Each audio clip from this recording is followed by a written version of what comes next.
আজীবন সম্মাননায় অস্কার জিতলেন Tom cruise. হলিউডের ইতিহাসে অন্যতম ব্যবসা সফল জনপ্রিয় তারকা টম ক্রুজ। প্রায় ৩ দশক ধরে যিনি মিশন ইম্পসিবল ফ্র্যাঞ্চাইজিতে নিজেকে অ্যাকশন হিরো হিসেবে প্রতিষ্ঠা করেছেন, সেই লাস্ট গ্রেট মুভি স্টারের ঝুলিতে অবশেষে যুক্ত হল তার প্রথম একাডেমি অ্যাওয়ার্ড। ৪ বার অস্কারের জন্য মনোনীত হয়েও প্রতিযোগিতামূলক ট্রফি অধরা ছিল তার কাছে।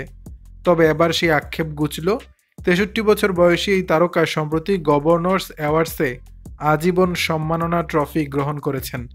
এদিকে সম্মানসূচক গোল্ডেন বার্ডি অস্কার ট্রফির একটি আনুষ্ঠানিক নাম এটি, এই হিসেবে আখ্যায়িত করা হচ্ছে। অস্কার জয়ী পরিচালক আলেহান্দ্রো জি ইনারিতু তার হাতে এই পুরস্কার তুলে দেন। টম ক্রুজের হাতে ট্রফি তুলে দেওয়ার সময় ইনারিতু বলেন, এটি হয়তো তার প্রথম অস্কার, কিন্তু আমি যা দেখেছি ও অনুভব করেছি এটি শেষ হবে না। দীর্ঘ সময় ধরে প্রতিযোগিতামূলক অস্কার অধরা থাকলেও একাধিকবার মনোনয়ন পেয়েছেন এই অভিনেতা। তিনি অভিনেতা হিসাবে ৩ বার মনোনীত হন ১৯৮৯ সালের born on the 4th of July, ১৯৯৬ সালের জেরি ম্যাগুয়ার এবং ১৯৯৯ সালের ম্যাগনোলিয়া চলচ্চিত্রের জন্য। সর্বশেষ ২০২২ সালের ব্লকবাস্টার হিট টপ গান ম্যাভেরিকের প্রযোজক হিসাবেও তিনি মনোনয়ন পেয়েছিলেন।